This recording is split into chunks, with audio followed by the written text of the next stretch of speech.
A common theme runs through many of the Star Wars films.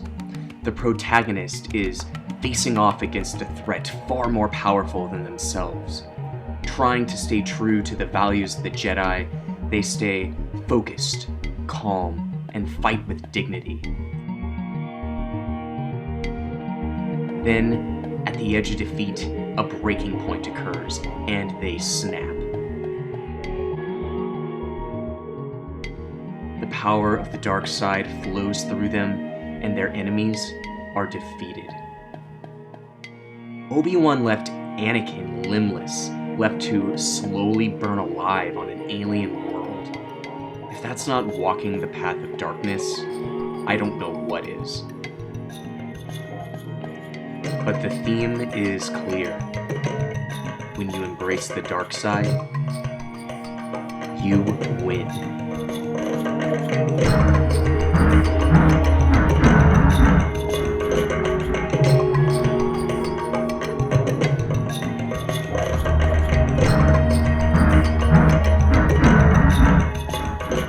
The final scene of Return of the Jedi was the ultimate clash of light and dark side.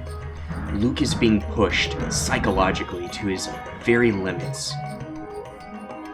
When his own father threatens to harm his sister, Luke finally snaps, and Vader becomes maimed. It took the presence of the dark side in Luke, then Luke's rejection of its power to bring Vader back to the light side.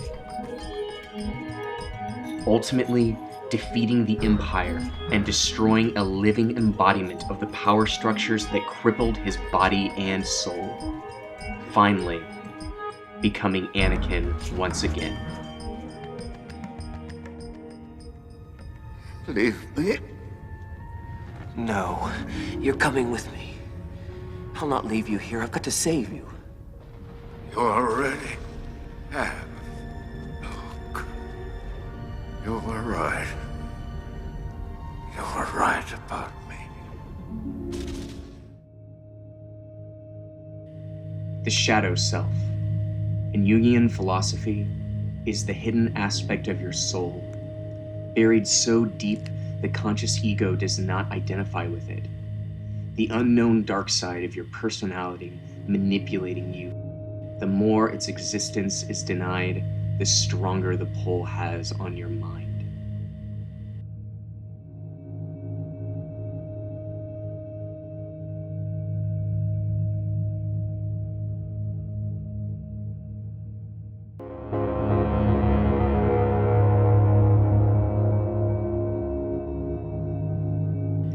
The shadow is part of you. It can never be defeated.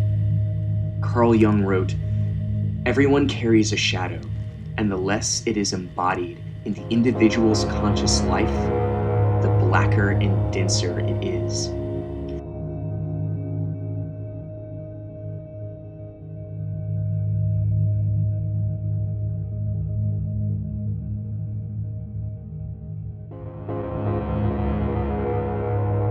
The shadow is an archetype of the mind that challenges you to grow. The gauntlet all of us must pass through in order to truly be at peace.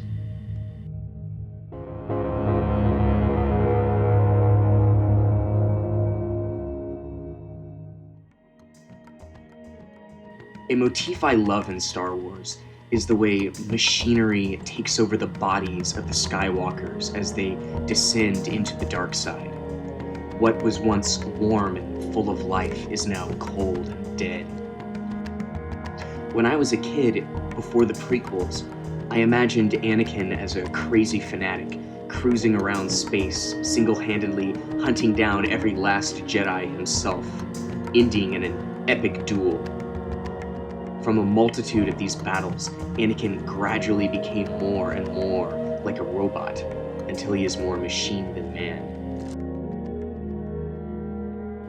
It seems Anakin could have grown to be far more powerful than Vader could be. Less body mass means less room for the midichlorians to grow.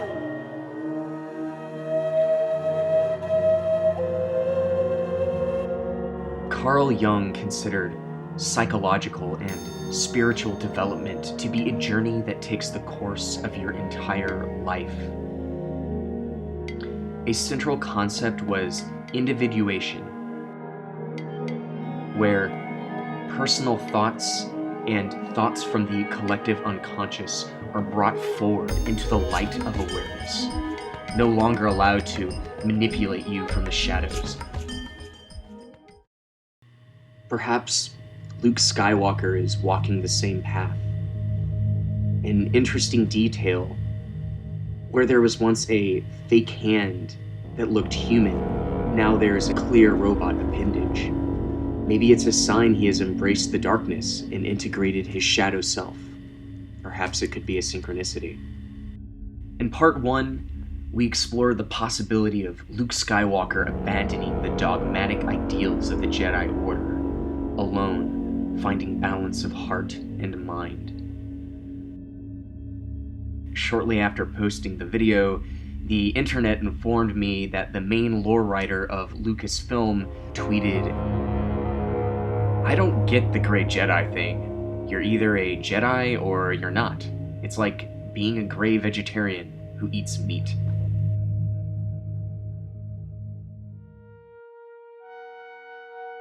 Luke may not become an official Grey Jedi, but there is certainly a transformation occurring, and it could be through the adoption of the dark side.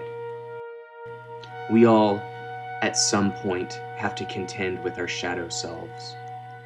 Carl Jung encouraged us not to hate this part of ourselves, but to understand it. To acknowledge the darkness, you begin to take away its power to influence you.